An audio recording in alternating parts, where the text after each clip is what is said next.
ये कमाल का है। दोस्तों, आप सबने अक्सर कबाड़ खानों में प्लास्टिक की खाली बॉटल्स के ढेर देखे होंगे, लेकिन क्या आपने कभी सोचा है कि इन पुरानी बॉटल्स को जमा करके आखिर इनका क्या किया जाता है? आपको जानकर हैरानगी होगी कि ये यूजलेस नजर आने वाली बॉटल्स असल में बहुत ही काम की होती हैं। दरअसल इन बॉटल्स को पीवीसी पाइप्स बनाने के लिए इस्तेमाल किया जाता है।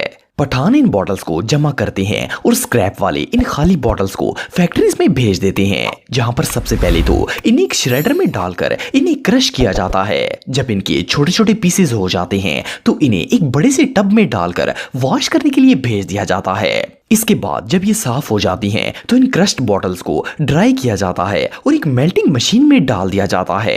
ये मशीन इस प्लास्टिक को अच्छी तरह मेल्ट कर देती है और इसके फ्रंट पर पाइप नुमा एक सांचा बना होता है, जहां से ये मेल्टेड प्लास्टिक पाइप की शक्ल में बाहर आना शुरू हो जाता है। ये पाइप्स घरों और बिल्डिंग्स वगैरह में पानी की निकासी के लिए इस्तेमाल किए जाते हैं। मजे की बात यह है कि इन बॉटल से बने हुए ये पाइप बहुत ही मजबूत होते हैं और जल्दी खराब नहीं होते। बहरहाल जो भी हो, खाली बॉटल्स को रिसाइकल करने का ये आइडिया वाकई में ब्रिलियंट है। दोस्तों, अगर जानवरों के बारे में रिसर्च करने की बात की जाए तो जब भी हमें किसी जानवर के बारे में कोई इंफॉर्मेशन लेनी होती है तो हम सिंपली गूगल में जाकर इस एनिमल की पूरी इंफॉर्मेशन हासिल कर लेते हैं। इवन हम ये भी सर्च कर सकते हैं कि इस जानवर के कितने टीथ हैं और वो क्या खाता है और इसकी बॉडी का एक एक पार्ट किस तरह काम करता है। लेकिन क्या आपको पता है कि जानवरों के बारे में इस इंफॉर्मेशन को हासिल किस तरह किया जाता है? आपको जानकर हैरानगी होगी कि अमेरिका के शहर शिकागो के अंदर एक स्पेशल एनिमल लैब बनाई गई है, जिसके अंदर दुनिया के ऑलमोस्ट तमाम जानवरों पर रिसर्च की जाती है। इस लैब में अब तक 11 मिलियन जानवरों पर रिसर्च की जा चुकी है। यहाँ पर साइंटिस्ट पहले जानवरों को एक खास किस्म के लिक्विड में रखते हैं और फिर इनके जिस्म के हर हिस्से का पूरी तरह से मुआयना करके इंफॉर्मेशन को कलेक्ट किया जाता है। इस लैब के अंदर जानवरों को ऑपरेशन किया जाता है और इनके एक एक पार्ट की डिटेल इकट्ठी की जाती है। इसके बाद इस इंफॉर्मेशन को इंटरनेट के ऊपर अपलोड किया जाता है, जो बाद में हमें सिर्फ एक क्लिक से हासिल हो जाती है। हमारे लिए तो ये काम बहुत ही आसान है, लेकिन असल में इस इंफॉर्मेशन को हासिल करने के लिए साइंटिस्ट को सालों लग जाते हैं। ये रियली अनबिलीवेबल है। दोस्तों, आप सब पाकिस्तान की सबसे फेमस चादर अजरक के बारे में तो जानते होंगे। ये सिंधी ट्रेडिशन का बहुत ही फेमस पार्ट है। आप इसे सिंध की पहचान भी कह सकते हैं। वैसे तो पाकिस्तान के अंदर ये चादर बिल्कुल नॉर्मल है, लेकिन आपको जानकर हैरानगी होगी कि इसका ये डिजाइन आज से तकरीबन 5000 साल पुराना है। आपने नोट किया होगा कि अजरक वाली चादर का कलर और डिजाइन ऑलमोस्ट हमेशा ही सेम होता है। असल में इस चादर का ये खास डिजाइन एंशिएंट अरब के दौर से ही चलता आ रहा है। उस दौर में भी ये बहुत ही फेमस थी और इसे बनाने का तरीका भी बहुत ही खास था। कदीम अरब के लोग सिंधी चादर के डिजाइन को हाथों से कशीदाकारी करके बनाया करते थे। सिर्फ इतना ही नहीं, बल्कि ये चादर बहुत ही एक्सपेंसिव भी हुआ करती थी और इसे सिर्फ अमीर लोग ही इस्तेमाल करते थे।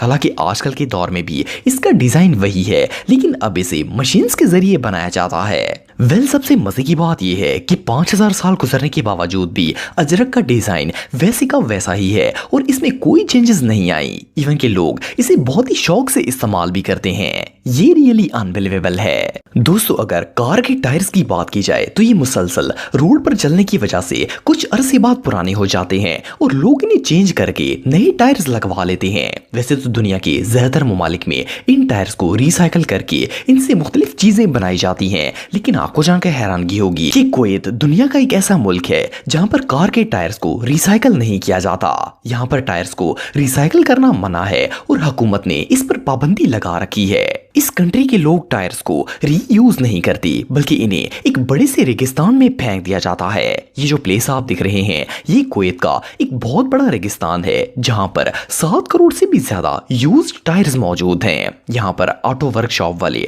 डेली बेसिस पर आते हैं और पुराने टायर्स को यहाँ पर फेंक देते हैं। असल में कुवैत की गवर्नमेंट का मानना है कि इन्हें रिसाइकल करने से पोल्यूशन पैदा होती है, जो लोगों के लिए खतरनाक है। बहरहाल जो भी हो, ये प्लेस वाकई में बहुत वियर्ड है। दोस्तों जैसा कि हम सब जानते हैं कि हमारी ये जमीन मिट्टी से भरी पड़ी है और इस प्लेनेट पर मिट्टी की कोई वैल्यू नहीं है। इसकी वजह ये है कि ये हर जगह इजीली अवेलेबल होती है। लेकिन क्या आपको पता है कि मार्स प्लेनेट की मिट्टी कितनी एक्सपेंसिव है? वेल आपको जानकर हैरानगी होगी कि मार्स की 2 पाउंड मिट्टी की कीमत 9 अरब डॉलर से भी ज्यादा है। वैसे तो हमारे प्लेनेट की तरह मार्स की मिट्टी भी आम है और ये पूरा प्लेनेट भी मिट्टी से भरा हुआ है, लेकिन असल में इस मिट्टी की वैल्यू इसकी ट्रांसपोर्टेशन की वजह से बहुत हाई है। नासा के मुताबिक अगर मार्स से 1 किलो मिट्टी जमीन पर लानी हो तो इसके लिए इन्हें एक नहीं बल्कि 3-3 रॉकेट्स को लॉन्च करना पड़ेगा और नासा ऑलरेडी इस प्रोजेक्ट पर काम भी कर रहा है। असल में मार्स से जमीन पर मिट्टी लाने की कोशिश की जा रही है ताकि इसे एग्जाम किया जा सके कि इस मिट्टी की नौयत कैसी है और इससे पता चल जाएगा कि इंसान मार्स के ऊपर आबाद हो सकते हैं या फिर नहीं हो सकते। हालांकि ये है तो मिट्टी ही, लेकिन इसे लाने का प्रोसेस बहुत ही एक्सपेंसिव है। एक्सपर्ट्स के मुताबिक ये दुनिया का सबसे कॉस्टली सब्सटेंस होगा और इसके एक एक पार्टिकल्स की कीमत लाखों रुपए में होगी। एनीवे कुछ सालों में आपको मार्स की मिट्टी भी देखने को मिल जाएगी।